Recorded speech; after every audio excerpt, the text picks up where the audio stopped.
El año 2020, el año de la pandemia de SARS-CoV-2 o COVID-19, como comúnmente se le ha conocido en el mundo entero, viene a marcar un hito en todo lo que tiene que ver con la importancia de la ética en la política, pero sobre todo en el ejercicio del poder. Veamos por qué.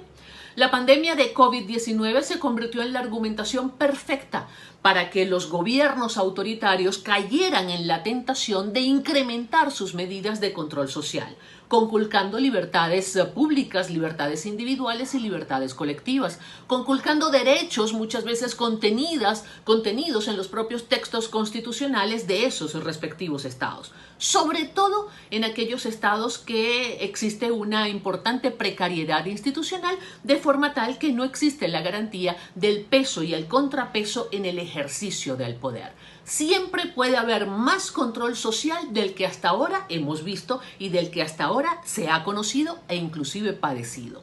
Otro elemento importante es que COVID-19 vino a demostrar que ningún estado del mundo, por más poderoso que sea, inclusive esos que se definen como las grandes potencias mundiales, tenía o tiene la capacidad necesaria y suficiente para atender las necesidades médicas de sus gobernados. Es decir, ningún estado tiene la capacidad desde el punto de vista del patrimonio público de satisfacer las necesidades de sus gobernados cuando estas necesidades se vuelven masivas en muy corto tiempo.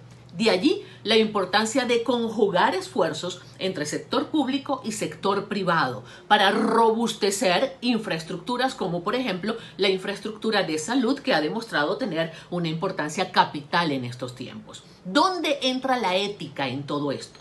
La ética entra en la necesidad de los gobiernos de entender hasta dónde el control social es realmente necesario de cara a la situación impuesta por una pandemia y hasta dónde el control social lo que busca es satisfacer las necesidades de los gobiernos o inclusive ocultar la incapacidad de los gobiernos para satisfacer las necesidades básicas de sus gobernados.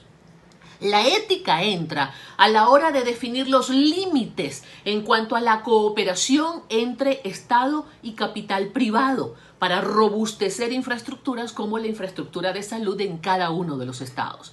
Crear una infraestructura de salud basada única y exclusivamente en el erario público definitivamente no es lo adecuado y demostró no ser suficiente. Hacerlo únicamente basado en el capital privado no es justo y no garantiza la debida inclusión, puesto que no permite la satisfacción de las necesidades de los menos favorecidos dentro de una sociedad. Pero también hay otro elemento que no hemos tomado en consideración y es cómo entra la industria farmacéutica en todo este asunto.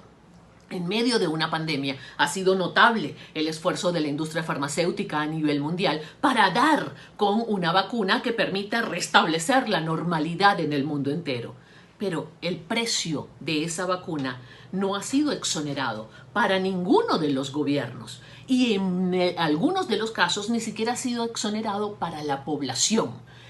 Hasta dónde llega la responsabilidad de los gobiernos y hasta dónde llegan los intereses de la industria farmacéutica es un tema que también está tocado por la ética. El año 2020, sin lugar a dudas, ha de ser el año de la ética en el ejercicio del poder a nivel mundial.